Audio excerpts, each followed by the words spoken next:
Okay, I'm going to go ahead and start recording because I'm going to have an explanation on the front end of this recording, which I hope I hit that right.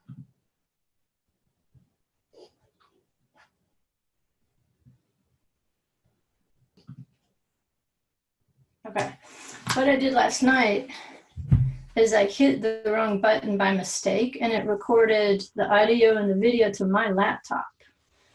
And those are huge files. And so when I tried to send them out last night, I thought, well, that's okay. I can at least send out the audio because that's a smaller file. Most of it bounced back. So I think maybe a few people who were able to receive big files probably got them, and most of you didn't because your server would have just kicked them right back as something too huge. So this morning, I created zip files, and the video is still too big. I couldn't send it, but I tried sending the audio, and more of that went through. So more people were actually able to receive the zip file of the audio.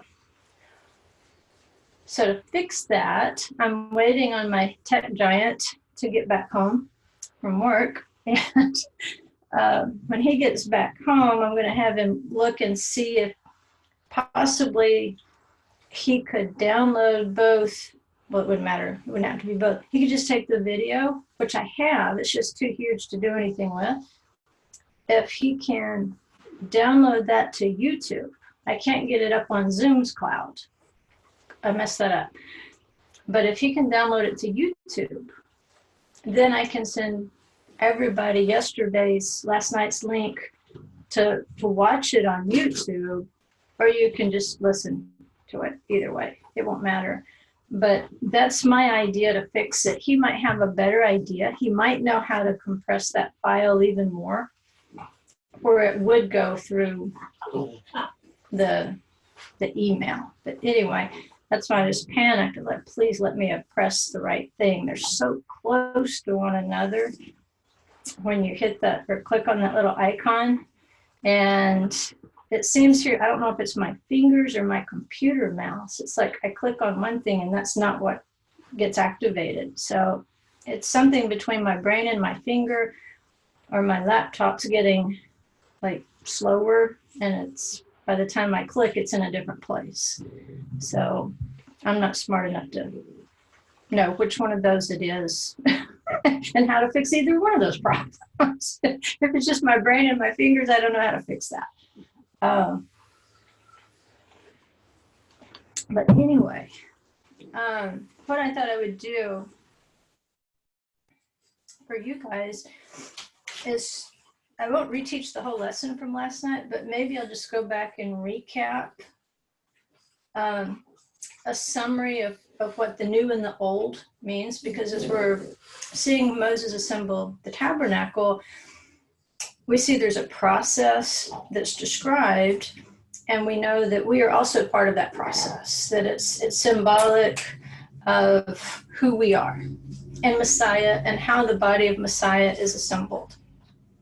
And this is where, at least in a Jewish context, we get this contrast of new and old that you see quite a bit in the Gospels. In fact, when I went back and started looking to find the context, I knew it was in the Gospels. I found more than I bargained for, because sometimes things will be in all four Gospels, and sometimes they're just in one, or they're disconnected. They're not placed exactly the way they were in the other Gospel, but there was just a multitude of choices. So my hope was that by recognizing this concept of new and old, which is the commentary comes out of Song of Songs, chapter 7, verses 13 through 14, where it talks about over our entryways are choice fruits, both new and old. And in that commentary, there's comparison. So right now I'm going to pull up the PowerPoint presentation.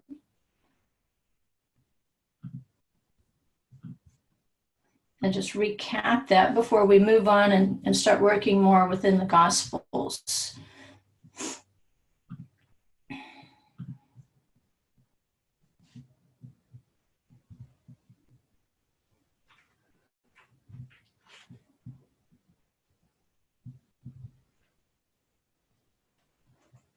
And the big point last night, probably more than anything, is before they could even start this construction, before you could even activate the building process, you had to recognize, because this is how the portion opens, it's about Shabbat, that even building the tabernacle, you cannot continue that building process on the Shabbat.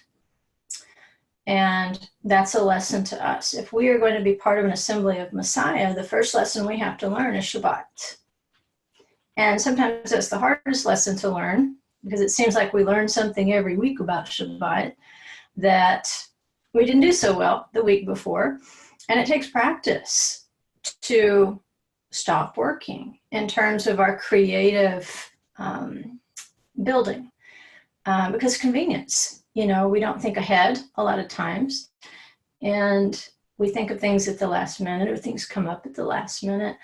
But even in the building of the tabernacle, they were reminded, before I give you all these instructions, I want you to recognize, I want this work to stop for Shabbat. Now, once it's assembled, it can run. But I don't want you to be hammering, nailing, sewing, skinning hides, or whatever you do with them, tanning hides. You skin them, then you tan them, I guess. Stop all those things. Stop all your creative work, because it's a malacha. There's different kinds of work in Scripture, and the type of work that has to be stopped on Shabbat is the malacha. It's creative work, like Adonai did at the creation. It doesn't mean that you can't wash a pot or a pan on Shabbat. Now, you really have to think about how you're going to get that water hot. Don't be lighting a fire underneath the water to get it hot. But sure, you can wash a dish or whatever. But in terms of the construction work, and as we see it's expanded as we get into, where'd it go?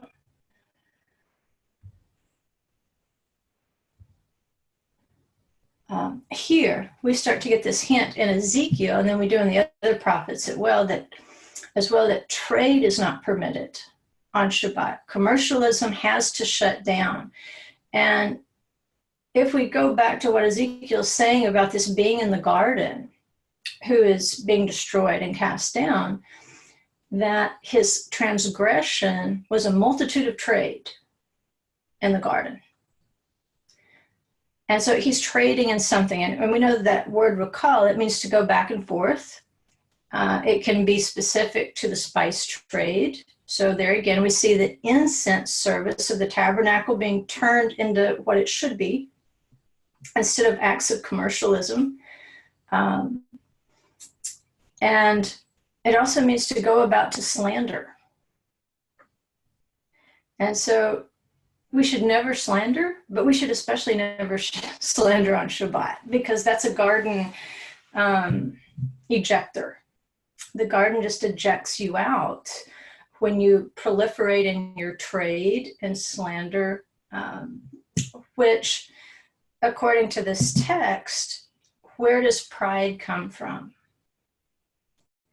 Well, the multitude, it says, of your trade. You're going about. This is the abundance of your trade in the garden. And so with trade, what we're trying to do is not just accumulate wealth, we're trying to extend our influence. And there we can see how it would short circuit. Remember the first instructions for filling up, where we get the idea of a filling stone. It was way back in the garden. And we saw it twice. We saw it on day 5 and we saw it on day 6, where he says, he blessed them. And then he said, fill the earth, subdue it, rule over the beasts of the field. So there was 4 steps, basically. First, I give you the blessing. I give you your calling. See, each tribe had a particular calling. They had a blessing to help them fill up their purpose. Way back in the garden, there's that prophecy. So as Jacob and Moses begin their process of blessing the 12 tribes, what are they doing? They're giving them that starting point of blessing and saying, you as a member of this tribe I'm giving you the blessing so that you will fill up, as a stone, you will fill up your setting. Because eventually this tabernacle had to be assembled. And it had to be assembled all at once. It couldn't be like I fit this in here and leave that standing there like you see a typical house. It was basically, it all had to like go together. And we talked last night after class as to whether that process perhaps had a supernatural element to it, because how could Moses physically assemble the tabernacle? But the beginning of the text, the beginning of the portion says that he gathered, he was calling them to gather. He didn't literally assemble the people himself like Legos. He calls them, and therefore they assemble themselves. So I'm wondering if we can extrapolate over to the end of the portion where it says Moses is assembling the tabernacle and say, hey, is there not a supernatural element to where Moses initiates the call, and somehow those pieces of the tabernacle responded and just came together the same way the body of Messiah, when they hear that shofar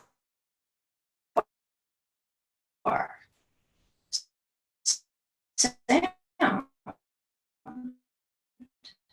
then we will have the Christian rolls are, we're looking up. Even if it's not this year, we're still prepared. We're still ready not to mistake that sound with a honk outside. Or if it is a honk outside, we'll go check and make sure.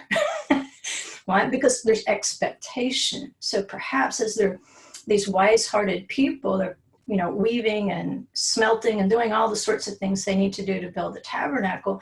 Built into the DNA of the tabernacle is an understanding at the appointed time, because it's called an Ohel Moed, a tent of meeting, a tent for the Moedim, for the appointed time, for the appointed season, that this tent somehow knows its time. The same way that we, as the body of Messiah, we know our times. He's teaching us our times in this generation. And that's why I think we have to pay attention to the filling stones. And that's why we're looking at what's the difference between new and old, easy and hard. Because if you're truly going to be a filling stone, then in your generation, what he calls you to do will be hard for you. It may not be hard for the next generation, but it'll be hard for you. That's the characteristic. And so the old in this situation, the rabbis say, is going to be like Abraham, Isaac, and Jacob. They are the old wineskins. But Moses and Joshua, this new generation, now they're the new wine. And you can't pour this new into the old wineskin, because he says, then you'll burst the old wineskin. You don't want to burst Abraham, Isaac, and Jacob. Instead, you're adding to their work, because you don't want to destroy the foundation. And that's what we see in Jerusalem in Revelation. Not only are there 12 foundation stones with the 12 tribes of Israel, but he says there's also the names of the 12 apostles to show you the difference between the new and the old, that there's qualitatively no difference. One's just as important as the other. If you're going to have the new, you don't throw away the old. You have to bring forth treasures both new and old, which is what it says in the Song of Songs. So in this process of preparing this tabernacle to be erected again in the garden, so that the precious fiery stones of the garden can begin to function once again, we have to ask, what am I filling up here? I can either be filled with violence and rage and pride, or I can be fulfilling my calling and my purpose. And that's my caution, because the whole nature of recall, the sin of this creature in the garden was his going to and fro. Examine how much going to and fro you're doing. Because see, today you can sit on your own couch and go to and fro all day long. And you will never accomplish a thing, except you'll be more confused at the end of the day than you were at the beginning. And that's what we know. The tree of the knowledge of good and evil, it was confusion. And so you're the multitude of your trade will frequently result in more confusion for you, but it will also result in pride, because there is an internet phenomenon that has been measured, and it says people who look something up on the internet, even if intentionally they withheld the answer for the sake of the study, once they looked it up, even when they found nothing, they had a feeling of knowing more about the subject than the average person when they learned nothing. It created the feeling. You see how that the pride, like, well, now I know more because I just searched. Searching doesn't mean you know anything, because they purposely withheld. And yet you are reporting, so that, what does it tell us about human nature? That the going to and fro gives you a feeling or a sense of having information, of knowing more than the next person, of having more wisdom, of having more skill, being superior in some way. So our going to and fro, constantly examine that in your life. I know I have to. It's like it seems like the more you go to and fro in the earth, the more people think you're important or smart. And that's not true. That is not true. How much visibility you have going to and fro can mean you're a total fool. Not that you're important, but it could give you the sense of importance. Like, if I wasn't important, I wouldn't be doing all this traveling around. That's a deceit. That's a lie. It's not how much you travel and go to and fro and get into everybody else's business. It's how you mind your own business that counts. It's how you fill up your own stone. Now, if traveling is part of filling up your stone, then travel. But don't think that you're better than the stone beside you, where their calling is staying at home and fulfilling that purpose there in some way. Let's see. Last night we related that to the sanctuary, to the temple, how that profanes the temple. And here was the kind of the starting place, that in the rabbinic view, as this tabernacle goes up, what we're seeing is the new line of Moses, Aaron, and Joshua. And it's taking its place beside the old line of Abraham, Isaac, and Jacob. And the midrash for the idea of new and old wine is based on Song of Songs. It says, let us rise early, go to the vineyards. Let us see whether the vine has budded, its blossoms have opened, and whether the pomegranates have bloomed. There I will give you my love. The mandrakes have given forth fragrance. And over our doors, now that Hebrew word doors, it's an opening that's the same as the openings of this tent, by the way. And over our openings, over our doors, over our entrances, are all choice fruits, both new and old, which I have saved up for you, my beloved. So it's telling you that these choice fruits are categorized by new and old, but it's not by quality. It's by generation. And they've been treasured. They've been saved up. That word there for saved up means more than saved up. It means like treasured, kept as treasure. So, like in the old days, girls would have a hope chest, and they would begin to assemble things in those chests, like quilts and maybe silverware, things they thought they would need later for their marriage. And so to the older things in the box, they would add the newer things in the chest. But it didn't mean that they were inferior in any way. They simply had different functions as to what she hoped to use those items for at a future time. And so this idea of the new and the old, it comes out of Vayekhel 2:1. And they give the examples there of how new and old refers to generations, how certain people and generations are called to do a certain thing. And then once their generation is complete or filled up, then a new generation is called in and they're the new wine. But you can't do in the new generation exactly what they did in the old, or you will, again, burst that wineskin. Because what you do in your generation is supposed to be more difficult. See, it was difficult for the previous generation.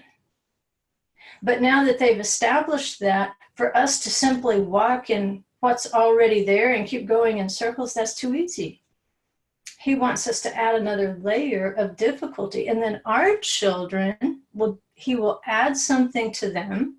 And it's not that he's doing away with our work. He's asking that they build upon it. So that takes us to Matthew 9, 14 through 17. And again, the old thing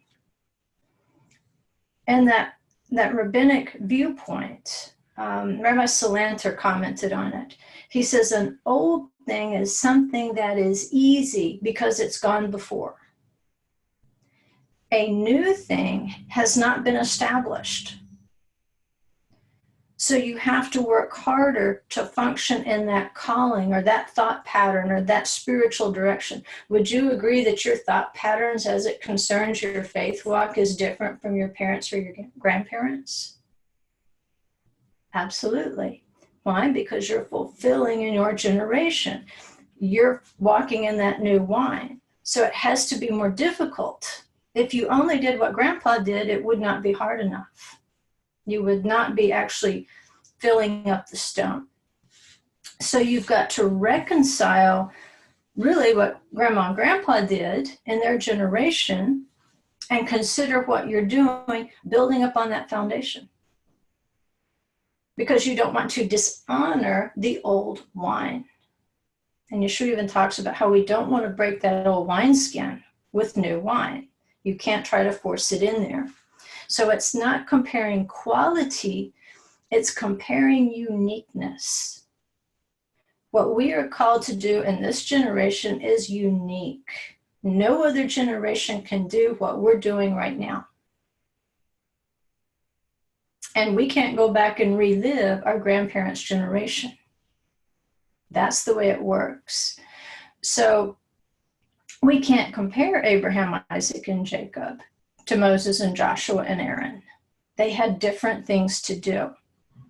And we see this in Matthew 9:14. It says, then the disciples of John came to him asking, why do we and the Pharisees fast, but your disciples do not fast?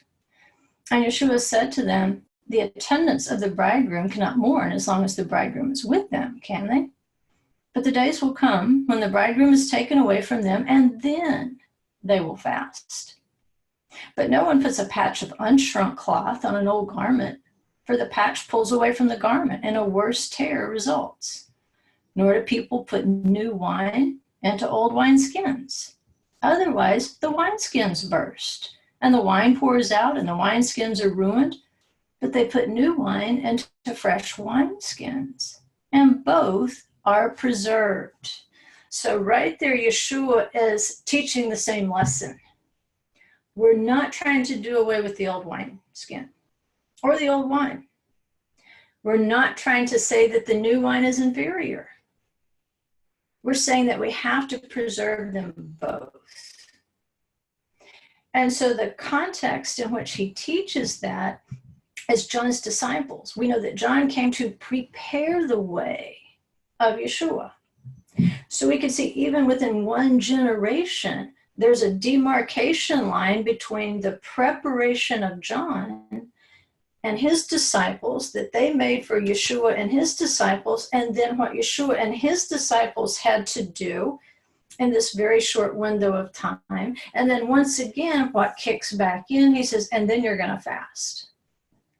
Because see, this window's only going to be open for a short time. And it's in your faith walk, when you're walking in the Spirit, what you're going to recognize, and many times it's just in hindsight that you figure it out, is you had an opportunity at a specified moment in time, a window was open for you to intervene in some way. And it happened so fast. Maybe you didn't always get to reason it out. You just knew in your spirit you had to do that thing and respond to that thing. And you did. And then the window closed. And that window will never be open again. And Yeshua says, this is the idea of the old and the new. There's a unique calling or blessing, but then you have to know when that window closes and say, what's the Spirit doing in my life right now? What's the Spirit doing in this generation? And am I part of what's going on in my generation, or am I getting run over by it? I can't simply do the works of John if Yeshua has come and his ministry has been activated. I can walk with Yeshua in the method, in the filling up way that Yeshua is calling me to. Once Yeshua is taken away, there's a change. Now we're responsible. Like I said, the names of the apostles are there at the holy city. Why? Because they had to pick up that baton that Yeshua handed them. He says, greater things than this shall you do. Now go do them.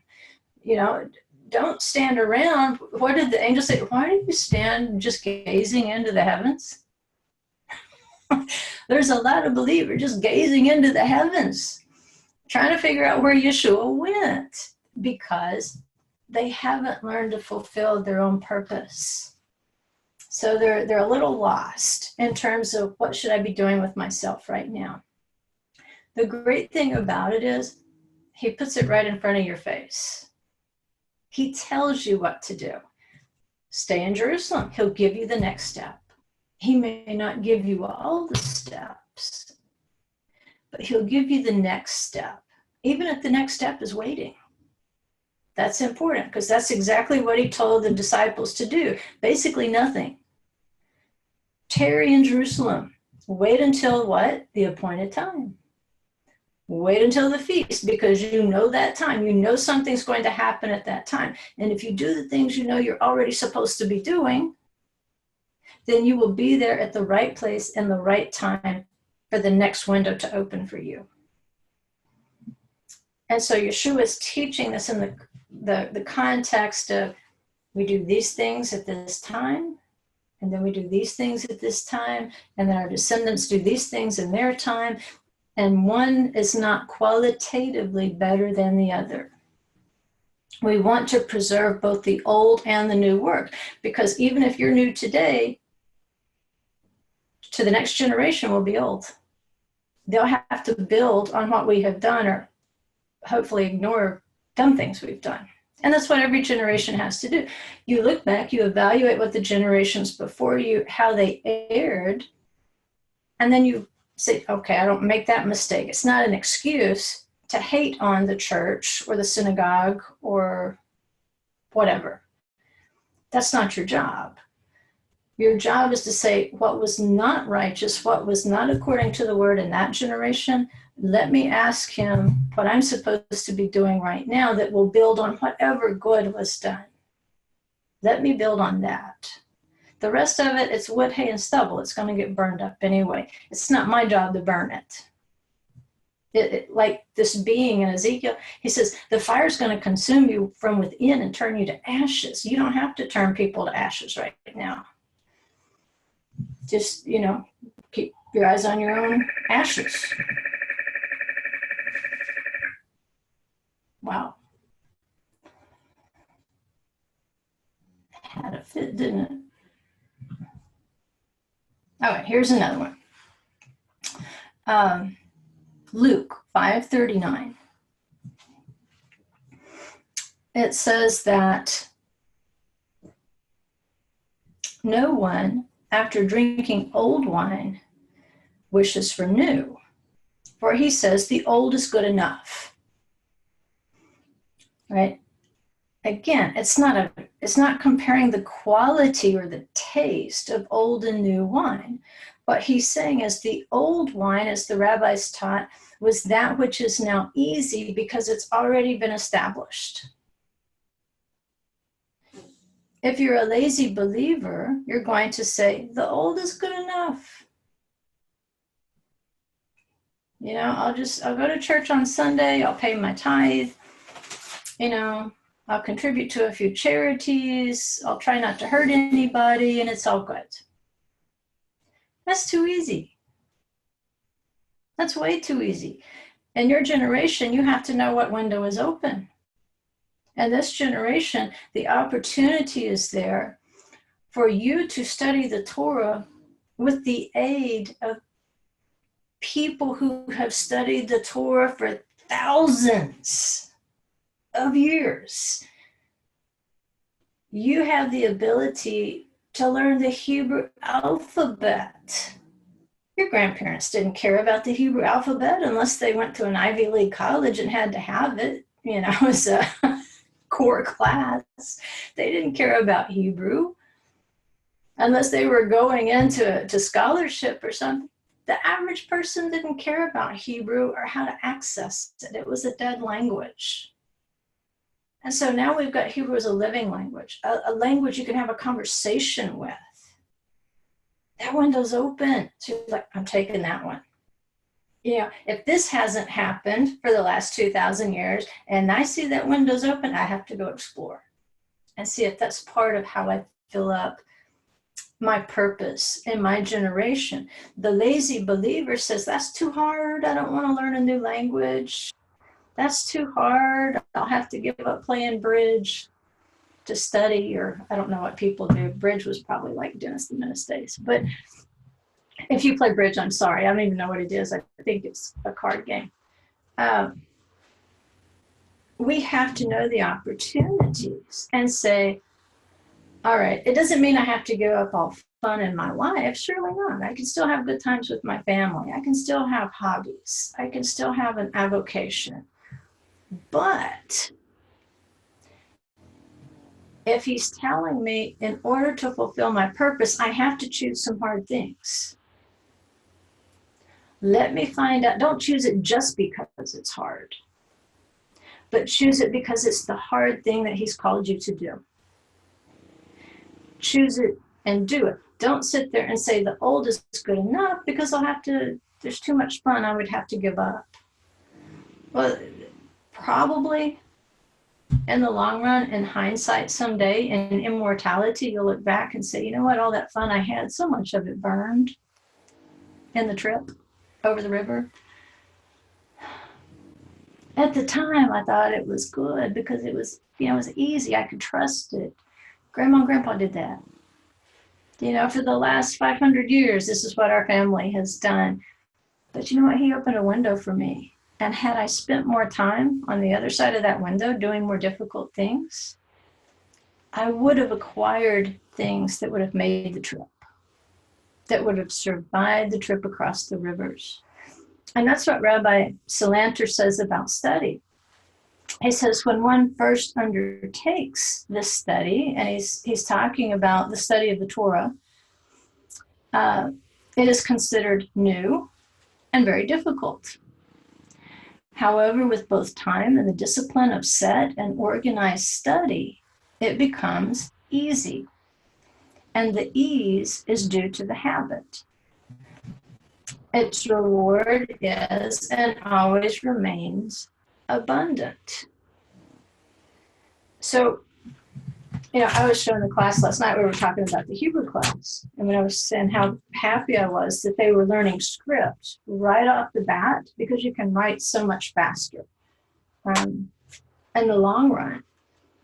Now, back in the 90s, when I was learning my Aleph Bet script, I didn't just sit down and whip that out in 5 minutes.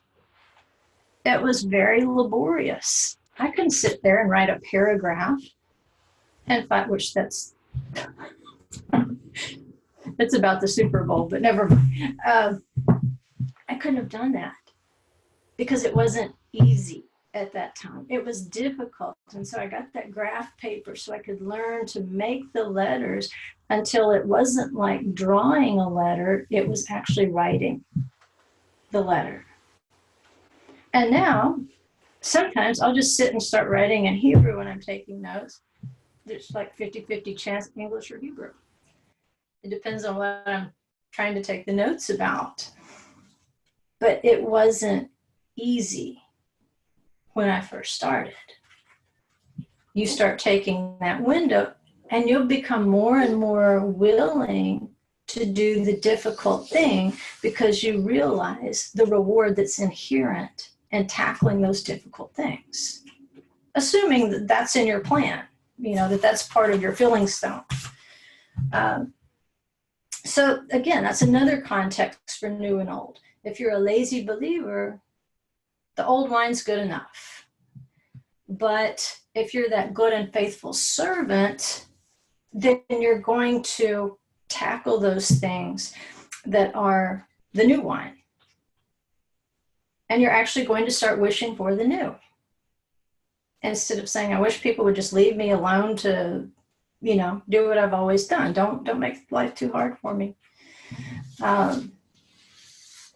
But for the next generation, let's say it was hard for you to learn Hebrew, but you taught your children Hebrew from their earliest times.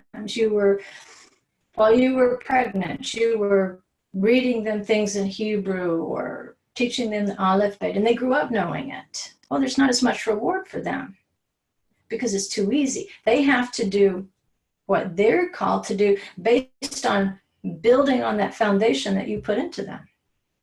We are responsible for building on whatever the previous generation put into us.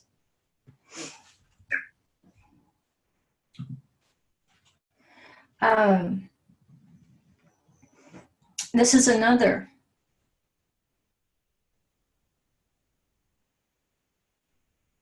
And that's the funny thing is your change with wine in terms of difficulty, and you'll get to the point where you don't want to do something easy. It's boring. I want to be challenged because you realize you can meet those challenges. You'll have success. And you'll say, yes, it was hard. I mean, it's the same message you teach your children. It's not going to be easy to learn to ride your bike, but once you learn it, you're going to love it and you're never going to forget it. But they're not going to get the same payoff and sense of accomplishment when they ride their bike when they're 55 years old as they did when they rode that bike without the training wheels when they were 5. You see how the different, the even emotionally, it's a different payoff. He said, you can't look back, basically, in terms of setting your goals. You can only look back in terms of building on, not in terms of staying there. He said, no one sews a patch of unshrunk cloth on an old garment. Otherwise, the patch pulls away the new from the old, and a worse tear results. The difference? That old garment is seasoned. It's been washed and dried 1,000 times. It's already reached the shape it's going to reach. Its stone is basically filled to the point it's going to be filled. But the new cloth is going to have to be washed. It's going to have to be seasoned in order to be set in its shape, the tightness of its weave, and so forth.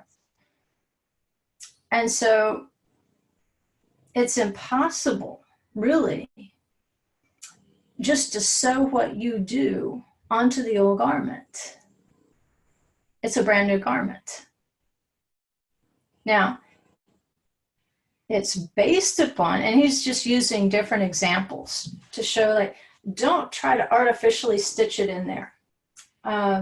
One thing I've heard people say over the last 20-something years is, when I first came into Torah, I still went to church for a while.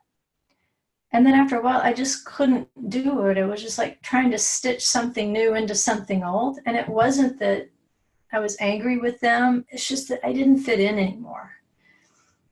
Basically, I knew too much. And I didn't want to cause offense, and I didn't want to be offended.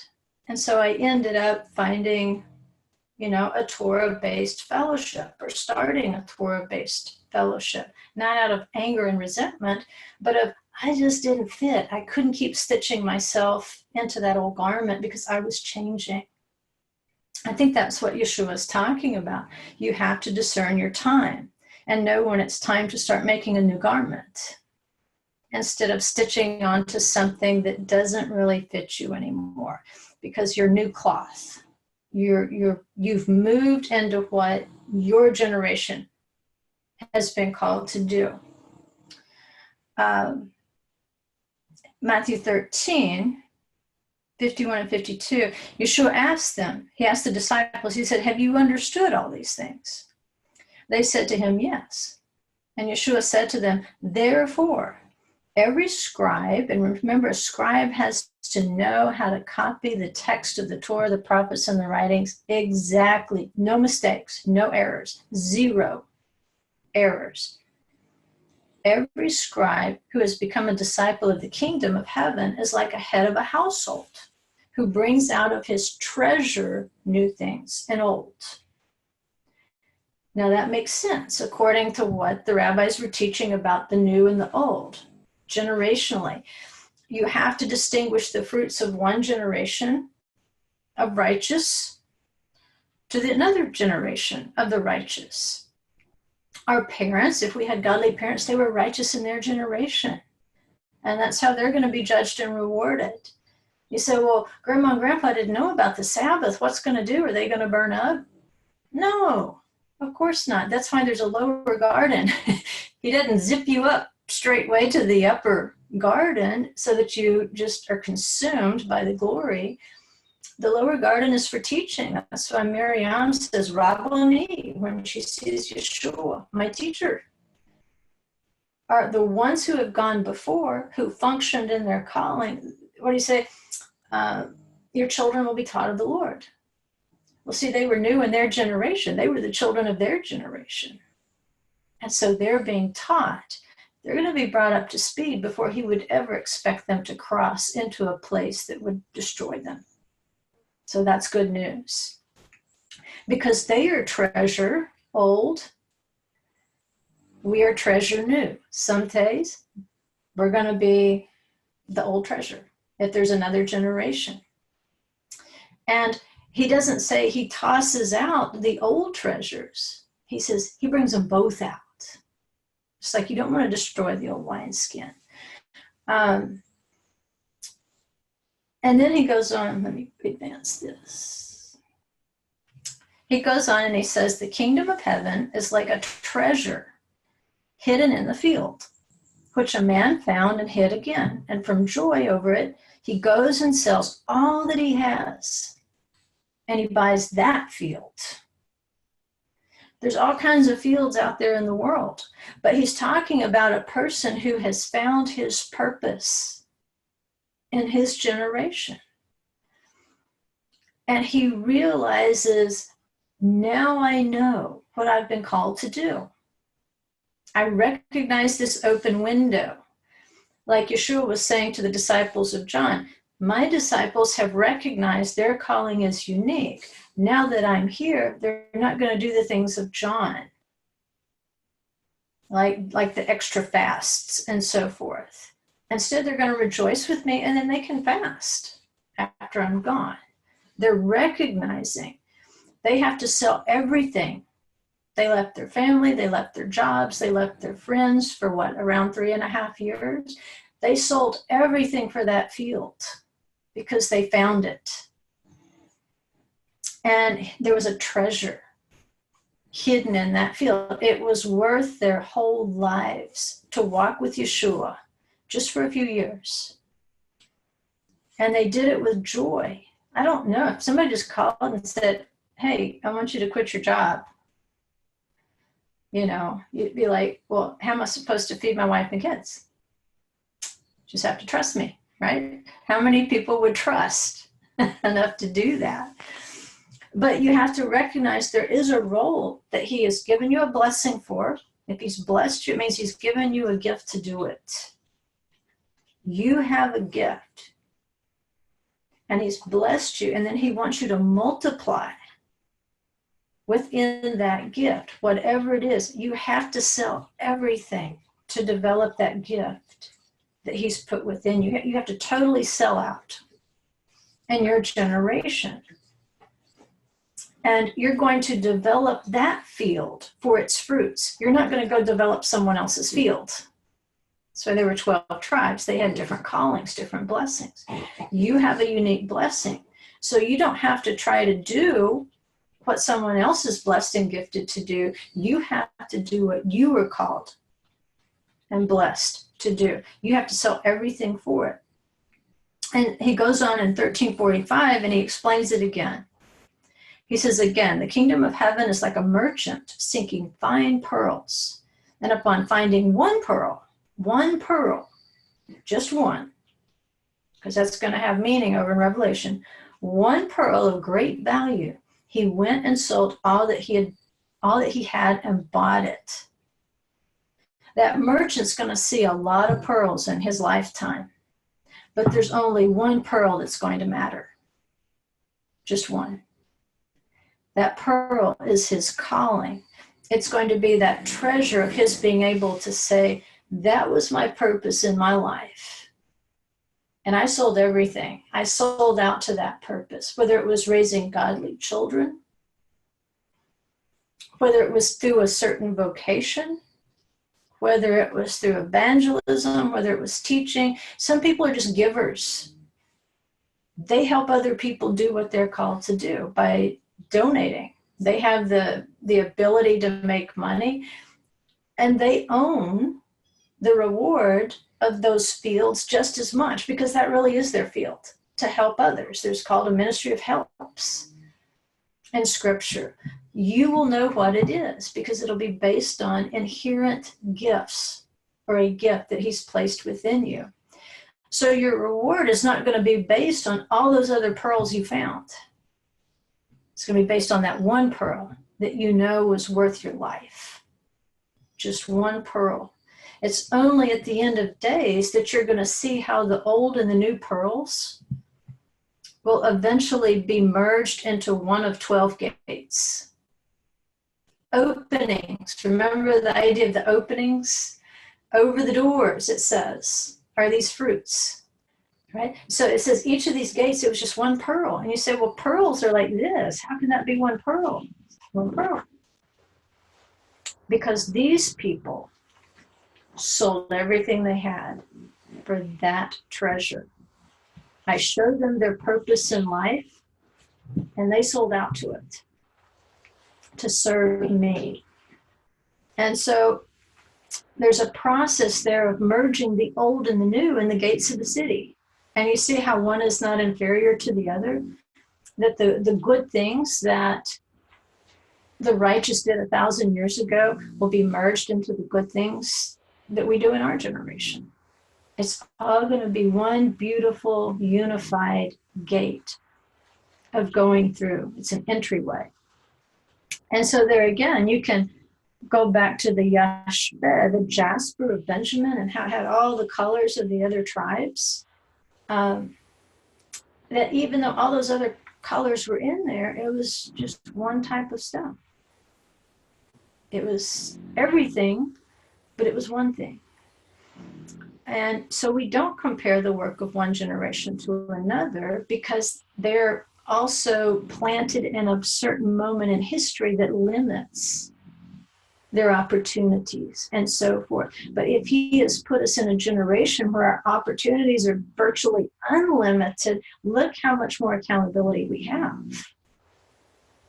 It's not good to sit around and make fun of previous generations when we're going to have to account for all the opportunities that we didn't take because we wasted all that time talking about how bad the church or the synagogue was, instead of respecting what they did, that they knew to do at that time. He doesn't exalt the work of one generation over another. He puts it together. And that's what it says in Revelation 21:21. It says the 12 gates were 12 pearls. Each one of the gates was a single pearl. And the street of the city was gold, like transparent glass. So there's our gold settings again from Genesis 2. And it's one entryway. It's one way of moving between this realm and that realm that we would know as Jerusalem. And then he goes on in Matthew 13, 47 through 50. It says again, the kingdom of heaven is like a dragnet cast into the sea and gathering fish of every kind. And when it was filled, they drew it up on the beach, and they sat down and gathered the good fish into containers, but the bad they threw away. Now notice here, it's fish of every kind. But in the end, it doesn't matter which kind you are. It matters whether you are a good fish or a bad fish. It doesn't really matter whether you're a bass or a crappie, as long as you were a good bass and a good crappie. It says they gathered the good fish into containers, but the bad they threw away. So it will be at the end of the age. The angels will come forth and take out the wicked from among the righteous and will throw them into the furnace of fire. In that place, there will be weeping and gnashing of teeth. So in every generation, he's going to go through and he's going to sort out who is wicked, who is righteous. And this kind of goes back to Psalm 37:12, where it says, the wicked plots against the righteous and gnashes at him with his teeth, which gives us context for the people Yeshua might be talking about, where he says, in that place there will be weeping and gnashing of teeth. Where is that place? Well, it's a place where those particular people, they lived lives of plotting and imagining bad things against the righteous.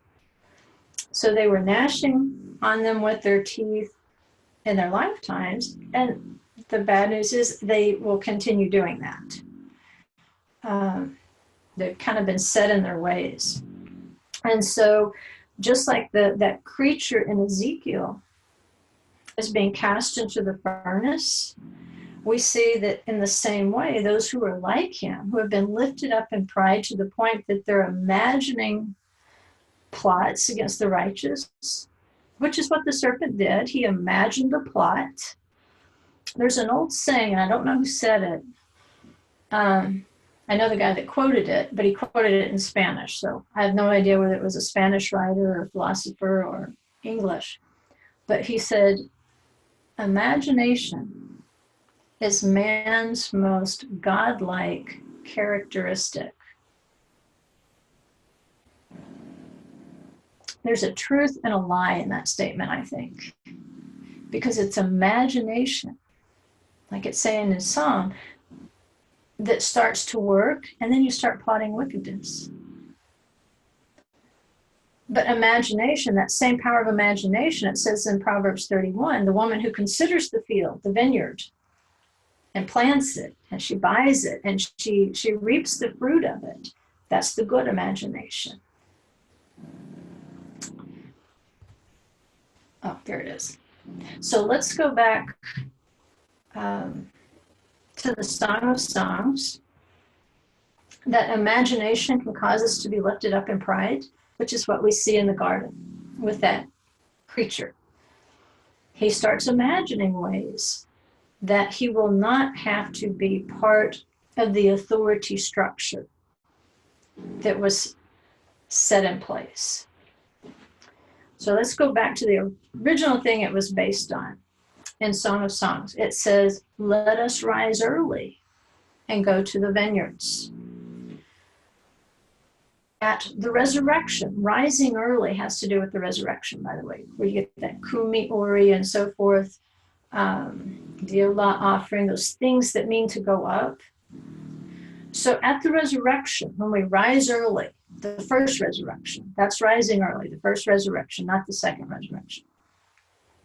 The old and the new wineskins of each generation, they're going to be visited at this early resurrection. The righteous rise early and go to the vineyards, and their fruits are going to be judged. They're going to be evaluated. The second resurrection is for the intermediates and for the wicked. They're going to be late. Not early, they're going to be late. So it's only 1,000 years later, after the end of the Messianic kingdom, that the intermediates and the wicked will be resurrected, at least temporarily, for their judgment. And then what happens then? They're judged according to the books. We don't know. They could be subject to a second death at that time, if they're deemed to be those completely wicked people. So it is better to go early, because if you go in the early or the first resurrection, then that second death, it doesn't have power over you. The next verse says, let us see whether the vine has budded and its blossoms have opened. So he's evaluating the fruit. He's going to evaluate the yield of the vineyard. And Yeshua told parable after parable about vineyards. And so he's going to ask you, in your generation, did you sell everything to cultivate your purpose? I made you into a precious stone, and I made you with potential, and I gave you the blessing to do it. Did you do according to all the blessing with which I gave you? And to some, we know that the blessing allows them to accomplish this much. With some, the blessing allows them to accomplish this much. And with some, they better be accomplishing way up here, because they're not going to be judged according to the blessing of the one who only got this much. He said, I gave you this much, I better see this much yield out of your field. And so, to some extent, you don't have a choice. Because if he has given you much, he said, to whom much is given, much is required. If he didn't give you that much, you just have to check yourself and say, am I deceiving myself and saying the old wine is good enough? I just don't want to try that hard. See, if you deceive yourself, you're going to say, well, God only gave me this much. When actually, really what you're saying is, oh, wine's fine. I don't want to pay the price for the new, because it's going to be hard, and I don't like hard things. I'm tired of doing hard things. Guess what? The older you get, if you think life's going to get easier, it really isn't. You're just wiser to a lot of the stupidity that you blundered into when you were younger. It doesn't mean life is easier. I mean, even physically, you're like, good grief, what's going to break next? You know, I don't want to go to the doctor anymore. But that's the trade-off. With age, you get wisdom, but then the body's like checking out on you. But he's going to evaluate your field. You know, did you sell everything for that pearl? Did you bring forth out of the Torah new treasures and old? Or did you say the New Testament's good enough for me? See, if you were really like Paul and Silas and you wanted that old-time religion, you would have started with Genesis 1:1. You would have started with the old wine of Adam, of Noah, of Abraham, Isaac, and Jacob. You would have said, that old wine is good, but it's not good enough for me and my generation. I have to build on their foundation. I can't burst it. I can't say it's not important.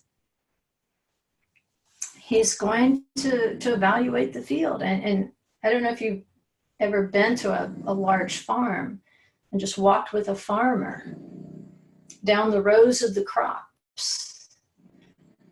We had a tomato farm in Arkansas, and my parents could walk through those rows and tell you exactly what was going on with those tomatoes, those plants, what needed to be done, what time to do it, if there was a problem, what needed to be done to fix the problem, the best time to take it to market, all those things.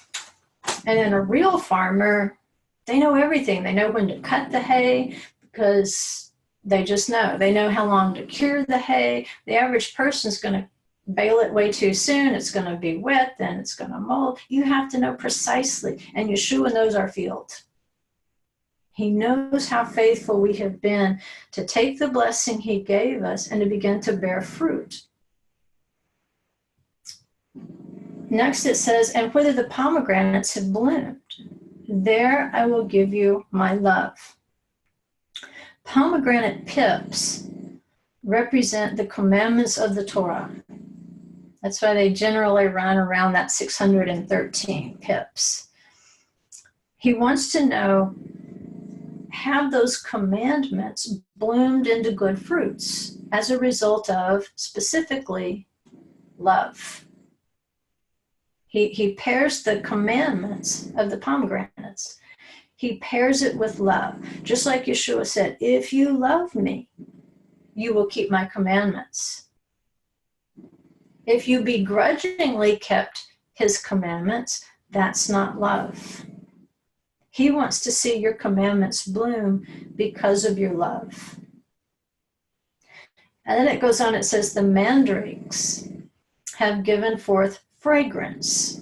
Really, the only context we have for that is Reuven's mandrakes that he found out in the field, and then Leah basically purchases a night with Jacob with those mandrakes.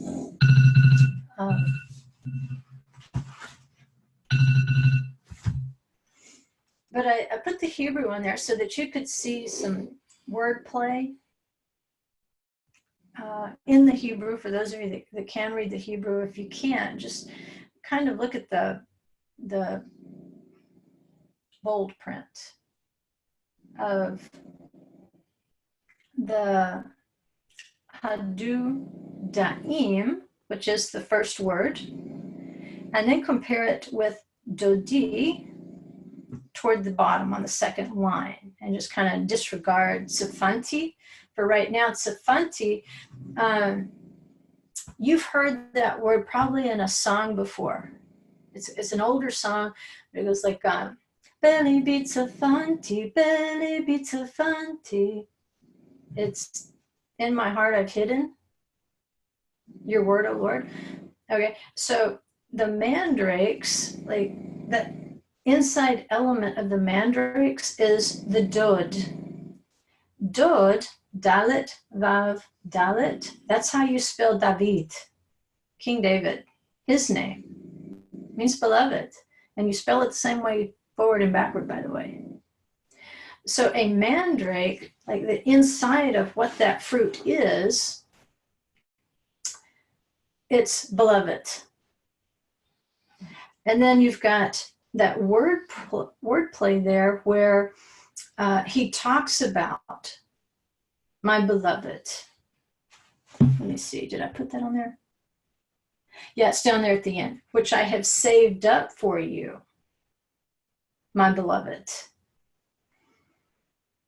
Right? So again, it's taking the beloved, the fragrance of the mandrakes, even though we can associate them with more of a sexual arousal or fertility.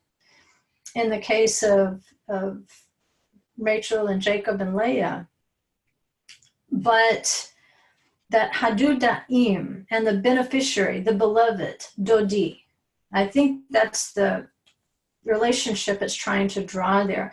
Because Dod, if you've ever been around people from the Middle East, even if a person is not a member, like literally a member of the family, if it's a beloved friend, a lot of times they'll call, if it's a male, they'll call him uncle. Yes, uncle. It's a term of both respect and endearment. Or auntie, like Dodi, or Doda. Let's see. Dod is uncle, which is spelled the same way as David. And then Doda is aunt. And so like your Ben Dod would be your cousin, your male cousin. But Dod would be your female cousin, like the son of my uncle, or the son of my aunt, or daughter of my uncle. At any rate, it's showing you close family relationship. That's the idea here. Not just in that intimate setting, but also in a sense of a close family member, a beloved person. And so the mandrake is one of those fruits that's going to give out a perfume of a loving relationship. That same thing that makes the pomegranates bloom. It's love. What makes the mandrakes give off their fragrance? Love, familial love, intimate love. And then it says, and over our doors are all choice fruits, both new and old. The doors in that, I don't think I have it on there. Nope, not in Hebrew. The doors are petachenu. It's actually like two shvaz, so you have to kind of run the peh and the tav together. It's hard to do. Tachenu. It's like saying Psagot. If you've ever seen a little town called Psagot, they spell it in English Psagot, but it's like Psagot. You can't even really hear what the letters are. But it's Tachenu. Petach or poteach means an opening. And you will see that word repeatedly in the Torah portion because it's speaking of the entrances to the tent of meeting and then the curtains inside the tent of meeting, their entrances. And so, again, that word for tchachenu, it doesn't just mean a door, it can mean the gate of a city. In this case, it would mean the gates of our city, tachenu. So again, the fruits, new and old, they're like the pearls, the gates of our city. So our fruits that we have produced as we're going through the vineyard and the mandrakes and the pomegranates, these sorts of fruits that he blessed us to do, that we earned those fruits. And again, this is not a salvation conversation. Salvation is something completely in a different box. We're talking about righteousness and reward, right? Because these are works of righteousness that Yeshua established for us to walk in. We didn't create righteousness. We can only walk in his. And so the deeds are important, not for salvation, but as evidence that we have taken on Yeshua's righteousness. And there is reward for that. We're taught repeatedly through parables and so forth, all the way to the book of Revelation, that there is reward for those things. We don't labor for the reward. We labor because we love him. I think that's what the text is saying. If we labor because we love him, then there will be a reward. So, but don't expect the reward in this lifetime. It's something that's held in that treasure chest for you. When all the things, new and old, when the treasures of the ages will be opened up, and we're called together as a body of Messiah, at that time, he will administer, then we'll really understand the rewards. Because we can't even conceive of them right now, by the way. So it can't even, your mind can't even wrap around what he has in store for you. Yeah, to those who love him. So this tachenu, it's like the gates of our city, and it says the choice fruits are above the gates of the city. So if we'll take that back to that pearl analogy that Yeshua gave us, we see the pearls form a single gate, a single pearl, a single gate. Well, it's the same thing with the fruits, both new and old. They're not really new and old anymore. They're one thing. They hang over the entrances and they form this single filled up purpose and stone. And the Hebrew adjective, like choice fruits, meged, it implies excellence. That whether the fruit was new or whether it was old, it was excellent fruit in its generation. And so in Vayekhel, you'll see, like in Exodus 35:15 is an example. There's an entrance screen for the entrance to the Mishkan. It's called Masach HaPetach. And again, that's like the mask that we talked about in last week's Torah portion, the mask or the curtain of the opening. And you'll see that phrase again repeatedly through the Torah portion. And then it says, which I have saved up for you, my beloved. And I'll back up here so you can see the word in Hebrew, tzefanti. My beloved, I have saved this for you. And saved is tzafan, hidden. Tzafon, you hear like a direction, the north, tzafon. The north is the hidden place. It says, Mount Zion is situated, it says, on the sides of the north, that there's something hidden in Mount Zion. And those treasures, new and old, in context, they're being saved up for the beloved. So that at that time, again, when those treasures, new and old, are brought forth, then we'll see the plan. John gave us just a little glimpse, but it was still in very human terms. You know, when he says, well, here's a gate made of a single pearl, you know, or this is like jasper, but it's transparent. Well, jasper is not transparent. So it's taken on a spiritual quality. It's saying you can understand it in the physical realm this way by looking at a pearl, or by looking at a jasper stone, or by looking at a piece of gold. But you will never understand its spiritual transparency until that which is hidden is brought forth. So we pray that I actually hit the right button this time.